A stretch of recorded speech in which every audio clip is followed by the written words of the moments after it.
Hi everyone, welcome back to Gastronomy Games. Today we are once again celebrating summer flavors by making a pan-roasted pork tenderloin with a Chipotle blueberry barbecue sauce, charred corn and scallion puree, and cilantro lime cucumber ribbons. All the components of this dish are surprisingly easy and versatile, and the techniques can be used to enhance your own dishes. So without any further ado, let's get to the kitchen.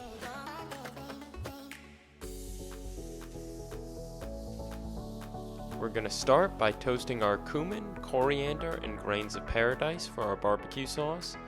You can dry toast these spices, but there are flavor compounds in these spices that are fat soluble, so we're going to lightly fry them in vegetable oil to help build levels of flavor.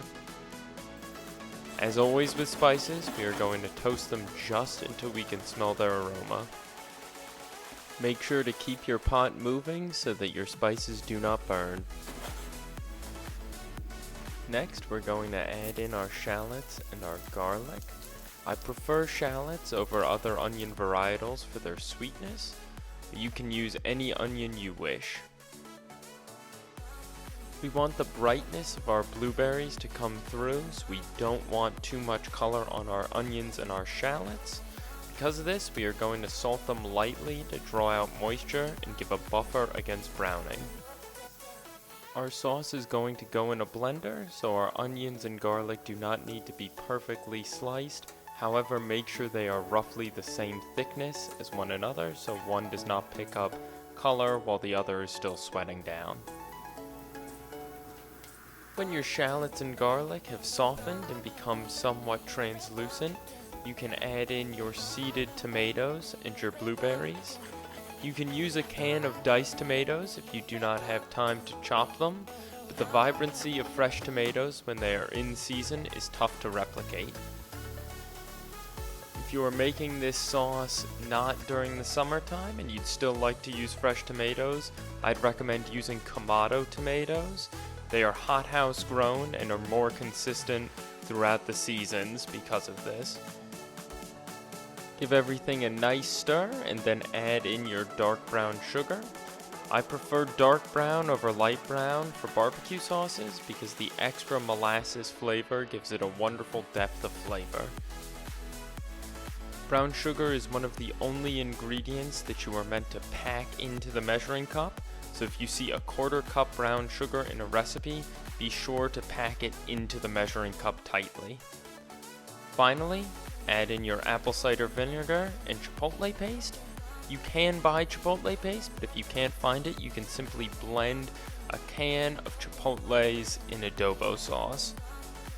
You're going to mix everything together and then cook this on low until it becomes thick and syrupy and has the consistency of marmalade. This will take about 30 minutes. While that cooks, we are going to make our puree. Heat a heavy skillet over the highest heat possible until it is just starting to smoke. Then add in your oil followed by your corn. Stir or toss the corn occasionally, but we want to pick up some significant color on our corn, so don't move it too much. When you start to get some light browning on your corn, add in your scallions and continue to add color. This recipe is even better if you char your corn and your scallions whole on a grill.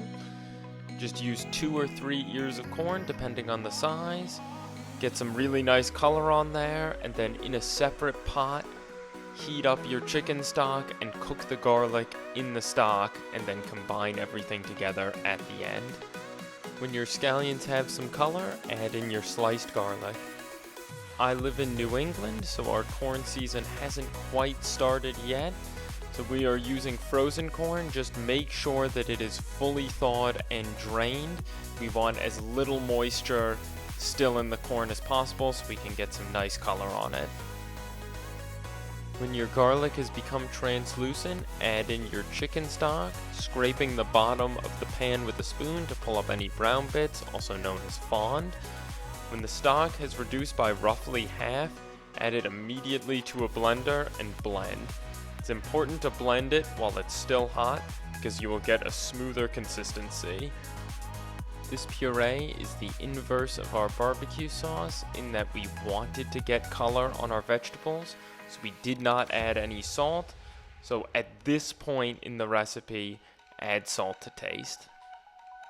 If we were to increase the amount of stock and add in a little white wine to the hot pan, this same method can be used to make a deliciously simple, low-fat corn soup that is perfect for cool summer nights. This is about the consistency we're looking for before we blend our barbecue sauce, so we're just going to clean our blender out, add it on into our blender, and then we're going to add the zest of 2 limes for a little added pop of freshness. We didn't want to add this into our sauce ahead of time because we wanted that brightness to come through. We also want to add in about a 1/4 cup of ketchup at this point, just for consistency. Next, we're going to sear our pork. We pulled our tenderloin out of the fridge in about an hour before cooking to trim and salt it. It's important to let your protein come to room temperature to cook it so that you don't shock the outer protein layer. This can cause an unappealing, rubbery outside to the meat and is generally the culprit for why the outside of your chicken breast may often be tough. You want your pan almost smoking hot before you add in your meat, because when you do, there will be significant heat loss in your pan. If you're cooking protein in a pan and it is sticking, this is almost always your meat's way of telling you it is not ready to flip yet. As proteins cook, the protein structure contracts and shrinks, allowing for your meat to unstick from the pan.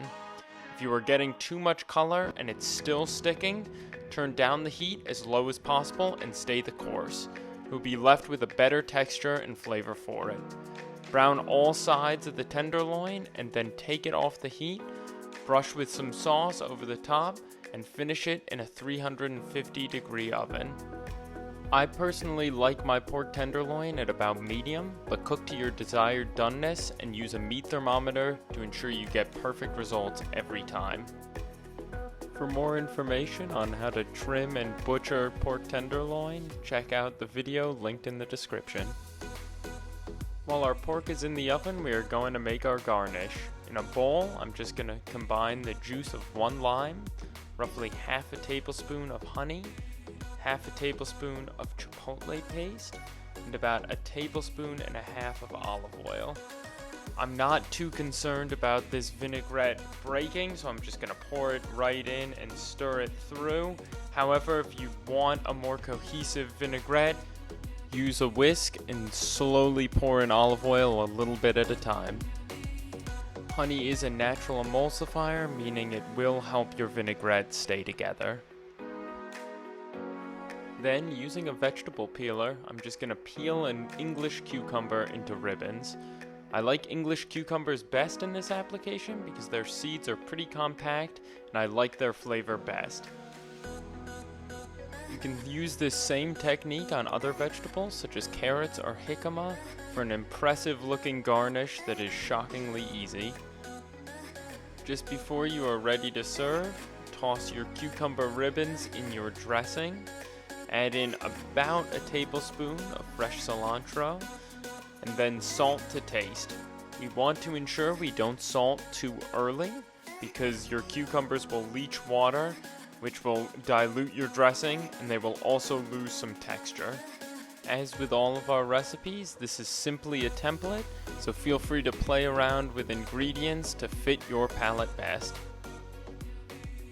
When our pork is cooked, we are going to let it rest for about 10 minutes before slicing it medium thick and plating it with our sauce, puree, and topping it off with our cucumbers. I hope you learned a little something from this video. If you did, please like and subscribe, and I can't wait to cook with you all again soon.